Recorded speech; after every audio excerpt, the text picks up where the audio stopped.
Düşünün bir an.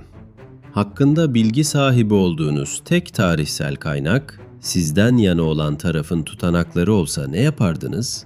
Düşmanınızı zalim, kendinizi kurtarıcı olarak gösteren metinler yazardınız. Tanrısal bir soy ağacı uyduracak destanlar kaleme aldırırdınız. Sorgulayanlara susturacak, itiraz edenleri yok sayacak bir anlatı inşa ederdiniz. İşte Büyük İskender'in mirasıyla tam olarak bu yapıldı. İskender hakkındaki neredeyse tüm birincil kaynaklar ya onun emriyle üretildi ya da onun ölümünden yüzyıllar sonra politik amaçlarla şekillendirildi. Onu anlatan tarihçilerin büyük çoğunluğu M.Ö. 4. yüzyılda değil, M.Ö. 1. ve 2. yüzyılda yazdı. Yani elimizdeki en eski kaynaklara bile İskender'in ölümünden en az 300 yıl sonra ulaşıyoruz. Bu sadece bir tarih dersi değil, bu ne zaman büyük diyeceğimizi, kime diyeceğimizi ve kimin bu ünvanı belirleme hakkına sahip olduğunu sorgulayan bir sorudur. Gelin bugün İskender'i İskender yapan söylemin içine girelim. Hangi parçalar gerçek, hangisi kasıtlı kurgu, hangileri ise tarih boyunca bize tekrarlana gerçekmiş gibi hissettirilen bir anlatı. Büyük İskender'i anlatan en kapsamlı kaynak Arrianos'un Anabasis Alexandri adlı eseridir. Peki Arrianos kim? Milattan sonra 2. yüzyılda yaşamış bir Roma askeri valisi ve tarihçisi. İskender'in ölümünden yaklaşık 400 yıl sonra. Onu takip eden Plutarkos da milattan sonra 1. ve 2. yüzyılda yaşadı. Diodorus Sigulus milattan önce 1. yüzyılda, Curtius Rufus ise milattan sonra 1. yüzyılda. Hepsinin ortak noktası şu: kimse İskender'i görmedi. Kimse onun seferlerine bizzat tanıklık etmedi. Hepsi artık elde mevcut olmayan önceki kaynaklara dayanarak yazdı. Peki o önceki kaynaklar neredeydi? Büyük bölümü kayboldu ya da kasıtlı olarak yok edildi. Kalan en yakın dönem kaynaklar arasında İskender'in saray tarihçisi Kallistenes var. Ama Kallistenes'i bizzat İskender idam ettirdi.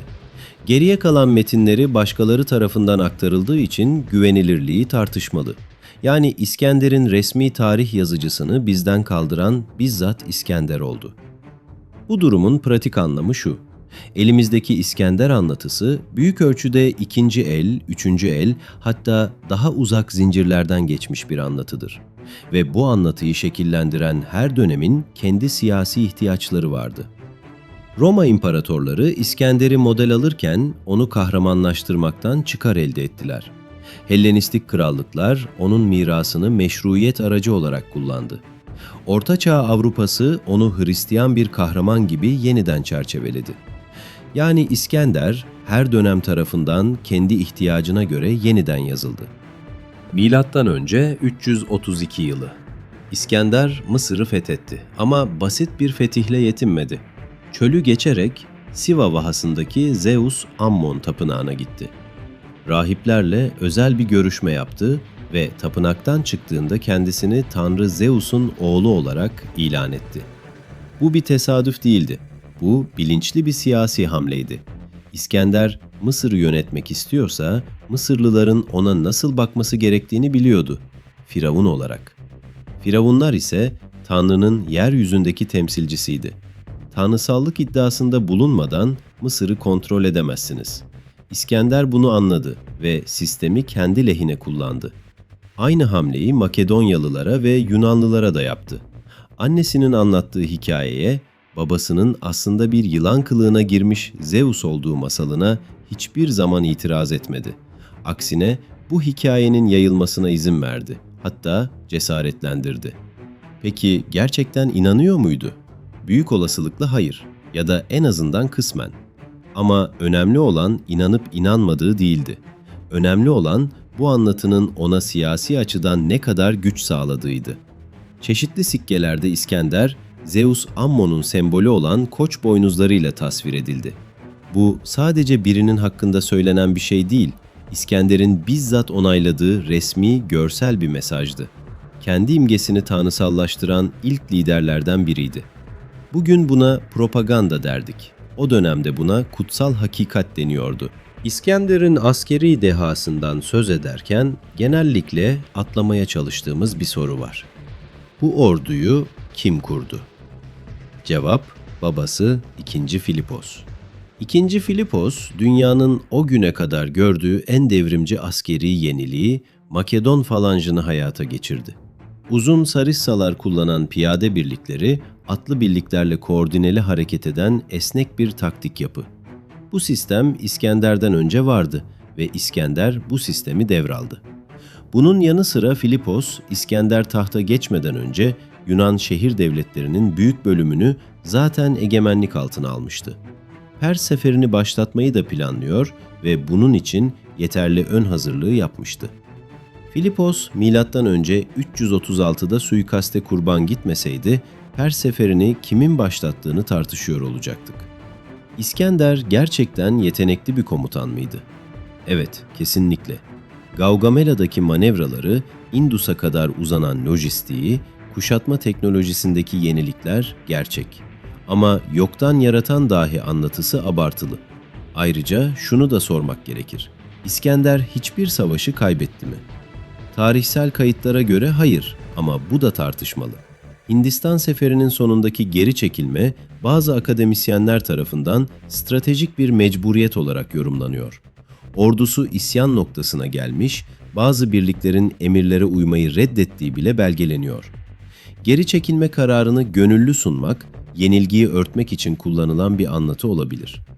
Yani yenilmez komutan söylemi kısmen gerçek, kısmen ise hayatta kalan askerlerin ve saray tarihçilerinin yarattığı bir imaj.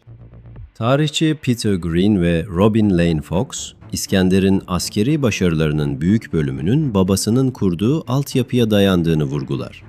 Bu görüş ana akım popüler tarihte pek yer bulmaz. Çünkü dahi komutan anlatısını zayıflatır. Batı tarih yazımında İskender genellikle bir kurtarıcı olarak sunulur. Pers baskısından kurtarılan Yunan şehirleri, özgürlüğe kavuşan halklar, Helenistik kültürün yayıcısı. Ama şimdi size birkaç tarihsel gerçeği sıralayacağım ve bu gerçeklerin popüler İskender anlatısıyla nasıl çeliştiğini kendiniz değerlendirin. Birincisi, Tire kuşatması M.Ö. 332. İskender 7 ay boyunca Tire şehrini kuşattı. Şehir sonunda düştü. İskender'in emriyle yaklaşık 8.000 kişi katledildi. Hayatta kalan 30.000 kişi köle olarak satıldı. Tire'nin bütün toplumsal yapısı yerle bir edildi. Batı tarihçileri bu olayı çoğunlukla sert ama zorunlu bir askeri operasyon olarak nitelendirirken, Orta Doğu tarihçileri bunu açıkça bir katliam olarak tanımlar. İkincisi, Persepolis yangını M.Ö. 330.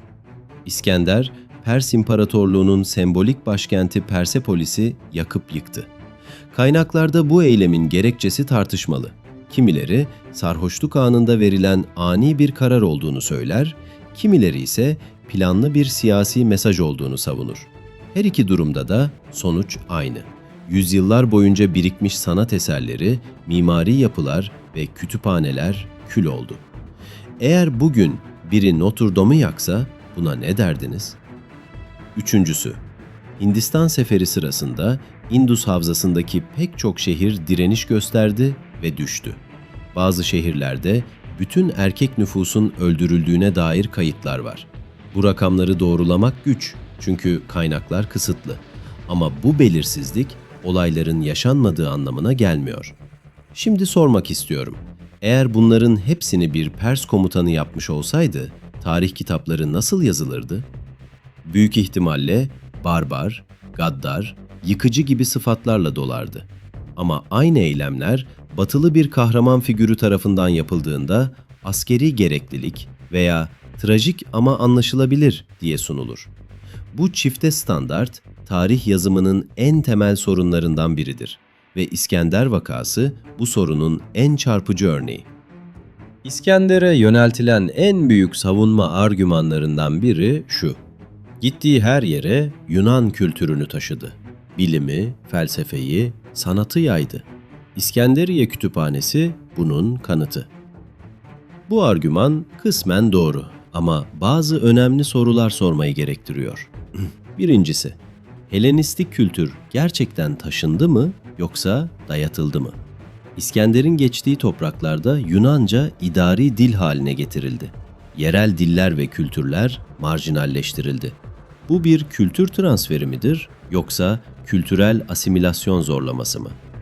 İkincisi, İskenderiye'yi kuran İskender'di ama şehri inşa eden ve bir bilim merkezine dönüştüren ondan sonra gelen Ptolemaios hanedanıydı. İskender, İskenderiye'nin ihtişamını bizzat görmedi bile. Şehir henüz inşa aşamasındayken sefere devam etti ve bir daha geri dönmedi. Üçüncüsü, İskenderiye Kütüphanesi dahil Hellenistik entelektüel birikimin önemli bir bölümü salt Yunan düşüncesinin değil, Mısır, Babil, Pers ve Hint bilgi birikiminin senteziydi. İskender bu sentezi mümkün kılan coğrafi ortamı yarattı. Ama bu bilginin büyük bölümü zaten orada vardı. Yani Yunan kültürünü dünyaya taşıdı anlatısı, yerli bilgi birikimini görünmez kılarak Batı merkezli bir söylem üretiyor. Milattan önce 323 Babil. İskender 32 yaşında öldü. Ölüm nedeni hala tartışmalı. Tifo, sıtma sarılığı, ağır alkol kullanımına bağlı organ yetmezliği, zehirlenme. Bunların hepsi akademisyenler tarafından dile getirilen teoriler. Hiçbiri kesin olarak kanıtlanmadı. Erken dönem kaynakların büyük bölümü bu konuda birbiriyle çelişiyor. Ölümünden önce "İmparatorluğu en layık olana bırakıyorum" dediği rivayet edilir. Eğer bu söz gerçekten söylendiyse sonuç trajik. İmparatorluk 40 yıl içinde paramparça oldu. Generalleri, Diadokoi denilen halefleri birbirleriyle kıyasıya savaştı. Milyonlarca insan bu çatışmalarda hayatını kaybetti. Bütün bir imparatorluğu tek bir kişinin omuzlarına yüklemiş, ardından o kişi öldüğünde kurumsal hiçbir miras bırakmamış olmanın bedeli bu. Büyük bir devlet kurucu güçlü kurumlar bırakır. İskender ise güçlü kurumlar yerine güçlü bir kişisel mit bıraktı. Ve o mit, ondan sonra gelen herkesin onu kendi amaçları için kullanmasıyla daha da büyüdü. Peki, tüm bunlardan sonra ne diyeceğiz? İskender hakkındaki her şey yalan mıydı? Hayır, bazı şeyler gerçek. Karizması gerçekti. Askeri yeteneği gerçekti. Kitleler üzerindeki etkisi gerçekti. Pers İmparatorluğunu yıkması gerçekti. Ama anlatının büyük bölümü, tanrısal köken, yenilmezlik efsanesi, kurtarıcı rolü, medeniyetin taşıyıcısı imgesi. Bunlar bizzat İskender tarafından ya da ondan sonra gelenlerin çıkarları doğrultusunda inşa edilmiş bir söylemdir. Daha derin bir soru var burada. Büyük kelimesini nasıl kullanıyoruz? Sezar, Napolyon, Cengiz Han, tarih boyunca büyük ünvanı verilen isimler genellikle kitlesel ölüme, yıkıma ve zorla ele geçirmeye imza atmış figürler. Bu figürlerin büyüklüğü onların eylemlerinden değil, bu eylemlerin kim tarafından, hangi dilde, hangi siyasi bağlamda aktarıldığından kaynaklanıyor. İskender vakası, tarih okuryazarlığının neden bu kadar önemli olduğunu bir kez daha gösteriyor. Hangi kaynaktan okuyorsunuz? Kim yazdı? Neden yazdı? Kimin perspektifi dışarıda kaldı? Büyük İskender, tarihin en ilgi çekici figürlerinden biri olmaya devam edecek. Ama büyük kelimesini bir sonraki kullanışınızda bir an durun ve şunu sorun kendinize. Bu büyüklüğü kim tanımladı? Ve biz sadece bize söyleneni mi tekrarlıyoruz? Bu videoyu beğendiyseniz ve tarihsel efsanelerin arkasındaki gerçekleri merak ediyorsanız kanalıma abone olmayı ve like atmayı unutmayın. Bir sonraki videomuzda yine bir ismi mercek altına alıyoruz.